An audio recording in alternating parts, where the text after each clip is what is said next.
I den här uppgiften så har jag ritat av ett faktorträd och det jag ska göra här det är att jag ska primtalsfaktorisera det här talet 48. Själva faktorträdet kan jag bygga upp på lite olika sätt och jag är inte van på att ha ett faktorträd som är uppritat i förväg utan det brukar jag ta och rita upp allt eftersom att jag behöver. Men hur kan jag dela upp talet 48 i faktorer? Ja, 48 det är detsamma som 12 multiplicerat med 4. 12 multiplicerat med 4 det är 48. Och talet 4 kan jag dela upp i två stycken faktorer. Därför att jag vet det att 2 multiplicerat med 2 det är 4. Talet 12 här, det kan jag dela upp. Jag vet det att 12 det är detsamma som 3 multiplicerat med 4. Och eftersom att jag vet att talet 4 kan jag primtalsfaktorisera som 2 multiplicerat med 2 så kan talet 12 primtalsfaktoriseras som 2 multiplicerat med 2 multiplicerat med 3. 2 multiplicerat med 2 det är 4. 4 multiplicerat med 3 det är 12. Så här har jag mitt faktorträd. Så B-uppgiften.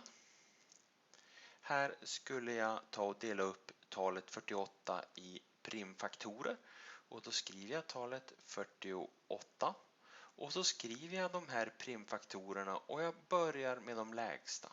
Så jag tar 2 multiplicerat med 2 multiplicerat med 2 multiplicerat med 2 multiplicerat med 3.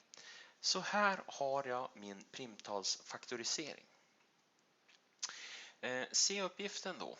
Här ska jag titta och bestämma vilka positiva tal som 48 är delbart med. Och då är det så här att talet 48 är jämnt delbart med sina primtalsfaktorer eller en produkt av dess egna primtalsfaktorer. Så talet 48 är jämnt delbart med 2 eftersom att 48 dividerat med 2 det är 24 och 48 är också jämnt delbart med 3 av samma orsak. Jag kan också ta 2 multiplicerat med 2 som är 4 och jag kan ta 48 dividerat med 4, det visste jag ju var 12, så jag kan ha en 4. Och sedan så kan jag ta 3 stycken sådana här 2. 2 multiplicerat med 2 det är 4, multiplicerat med 2 det är 8. Så 48 dividerat med 8 går också jättebra. 8, sådär. Sedan så har jag även 12. 48 dividerat med 12 går jättebra. Och hur får jag 12? Jo, jag får det genom att ta 2 multiplicerat med 2 multiplicerat med 3. 4 multiplicerat med 3 det är 12. Så 12 är också ett positivt tal som 48 är delbart med.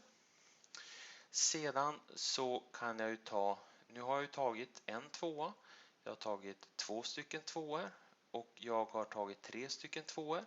Då kan jag också ta 4 stycken tvåor och multiplicera dem med varandra.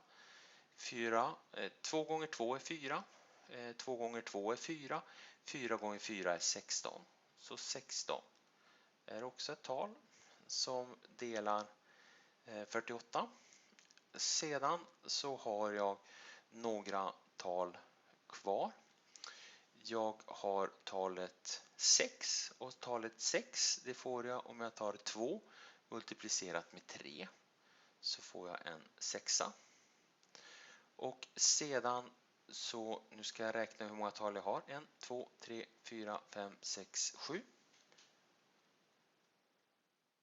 Sedan så har jag 2 stycken tal till. Och ett tal som alltid kan dela ett annat tal, det är talet 1. Och det andra, det är talet själv, alltså 48. Så om jag nu sorterar de här i storleksordning så får jag talet 1, 2, 3, 4, 6, 8, 12, 16 och jag ser att jag har glömt ett och det får jag om jag tar 3 multiplicerat med 2 multiplicerat med 2 multiplicerat med 2. Alltså 8 gånger 3, 24. 24 är också en delare. 24 och 48. Där har vi dem. Och som ni ser så är det väldigt lätt att glömma bort någon. Men om man systematiskt går igenom och ser vilka primtalsfaktorer man kan multiplicera med varandra så kommer man att få fram alla de här delarna. Men det är en väldigt stor mängd delare som delar talet 48.